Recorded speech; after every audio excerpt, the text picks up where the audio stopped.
তিনি ছিলেন সর্বোত্তম চরিত্রের অধিকারী। তিনি ছিলেন একজন সৎ, বিশ্বস্ত, আমানতদার, সত্যবাদী ব্যক্তি। ওনার সত্যবাদিতা, আমানতদারিতা এবং বিশ্বস্ততার মুক্ত হয়ে তখনকার বর্বর আরব সমাজ পর্যন্ত ওনাকে আল আমিন এবং আস-সাদিক উপাধিতে ভূষিত করেছিল। তিনি ছিলেন সহানুভূতিশীল এবং মানবদরদী। তাই তিনি যুবক বয়সী আরবের অন্যায়, অত্যাচার, হত্যা, খুনাখুনি, চুরি ডাকাতি ইত্যাদি সামাজিক বিশৃঙ্খলা বন্ধ করার জন্য যুবকদেরকে নিয়ে একটি সংগঠন গঠন করেন, যার নাম আমরা সবাই জানি হিলফুল ফুজুল। কিন্তু হিলফুল ফুজুল গঠন করার পরও সমাজের অন্যায় অত্যাচার পুরোপুরি বন্ধ হয়ে যায়নি, সমাজের শান্তি পুরোপুরি প্রতিষ্ঠা হয়নি। তিনি সবসময় চিন্তা করতেন কিভাবে আরব সমাজের এই মানবিক, এই নৈতিক অবক্ষয় দূর করা যেতে পারে। তাই তিনি মক্কা থেকে 3 মাইল দূরে অবস্থিত জাবাল নুর পাহাড়ের হেরা নামক গুহায় অবস্থান করতেন। এরকম কিছুদিন কেটে যায়।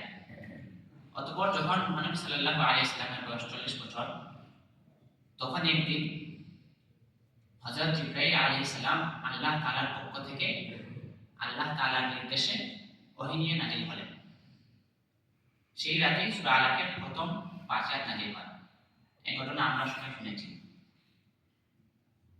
তো ওনার উপর ওহী নাজিলের পর সর্বপ্রথম ওনার উপর ঈমান এনেছিলেন ওনার স্ত্রী হযরত খাদিজা রাদিয়াল্লাহু আনহা। এরপর ওনার ঘনিষ্ঠ বন্ধু হযরত আবু বকর রাদিয়াল্লাহু আনহু এবং ক্রমান্বয়ে ওনার ঘনিষ্ঠ আত্মীয়রা, ওনার ঘনিষ্ঠ অনেকজন ঈমান এনেছিলেন। এভাবে প্রথম 3 বছর গোপনেই দাওয়াত দেওয়া হয়েছিল। অতঃপর যখন আল্লাহ তাআলার পক্ষ থেকে নির্দেশ আসলো প্রকাশ্যে দাওয়াত দেওয়ার, তখন তিনি সাফা পর্বতের শিখরে আরোহণ করে চিৎকার করে বললেন, হে কুরাইশগণ, আমি যদি আজ তোমাদেরকে বলি যে এই পাহাড়ের অন্যদিকে তোমাদের উপর আক্রমণ করার জন্য একদল সৈন্যবাহিনী প্রস্তুত হয়ে আছে, তাহলে তোমরা কি বিশ্বাস করবে? তখন তারা সবাই সমস্যার উত্তর দিল, হ্যাঁ নিশ্চয়ই, কেন বা বিশ্বাস করব না, আপনি যে কোনোদিন মিথ্যা কথা বলেননি। তখন তিনি তাদেরকে সত্যের পথে আহ্বান জানালেন, তাদেরকে মূর্তি পূজা পরিহার করে এক আল্লাহর দাসত্ব করার জন্য আহ্বান জানালেন, এবং যদি আল্লাহ তাআলা দাসত্ব না করেন তাহলে আল্লাহ তাআলা যে কঠিন শাস্তি প্রদান করবেন তার ভয় প্রদর্শন করলেন। কিন্তু কুরাইশরা ওনার কথা উপেক্ষা করলো এবং ওনার উপর অসন্তুষ্ট হলো। এমনকি অনেকে তিরস্কার করলো, যার মধ্যে ছিল আবু লাহাব। এরপর থেকেই মহানবী সাল্লাল্লাহু আলাইহি সাল্লাম এর বিরুদ্ধ করার জন্য তারা অতপ্রতভাবে জড়িয়ে পড়ল। ওনার উপর অমানবিক নির্যাতন তারা শুরু করলো।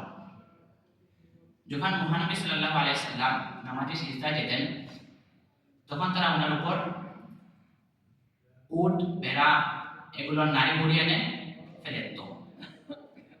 এগুলোর কারণে তিনি সিজদা থেকে মাথা পর্যন্ত উঠাতে পারতেন না। এমন অমানবিক নির্যাতনের পরও যখন তারা দেখতে পেল যে মহানবী সাল্লাল্লাহু আলাইহি সাল্লামকে তারা ইসলামের দাওয়াত প্রচার করা থেকে কিছুতেই থামাতে পারছে না, তখন তারা মুহাম্মদ সাল্লাল্লাহু আলাইহি সাল্লাম ও তার অনুসারীদেরকে সামাজিকভাবে বয়কট করার চিন্তা করল এবং তারা সামাজিকভাবে বয়কট করা শুরু করল। এই বয়কট 3 বছর জারি ছিল। এই 3 বছর মুসলমানদেরকে অনেক কষ্ট সহ্য করতে হয়েছিল। অতঃপর যখন এই বয়কট শেষ হয়, তখন মহানবী সাল্লাল্লাহু আলাইহি সাল্লাম এর চাচা আবু তালিব এবং ওনার স্ত্রী হযরত খাদিজা রাদিয়াল্লাহু আনহা ইন্তেকাল করেন। এই বছরকে ইতিহাসে আমুল হুজুন বা দুঃখের বছর বলা হয়ে থাকে। আপনজনদের মৃত্যুতে মুহাম্মদ সাল্লাল্লাহু আলাইহি সাল্লাম গভীরভাবে শোকাহত হলেন এবং তিনি মানসিকভাবে ভেঙে পড়লেন। তাই আল্লাহ সুবহানাহু ওয়া তাআলা জিবরাইল আলাইহিস সালামের মাধ্যমে ওনাকে নিজ সান্নিধ্যে নিয়ে গেলেন।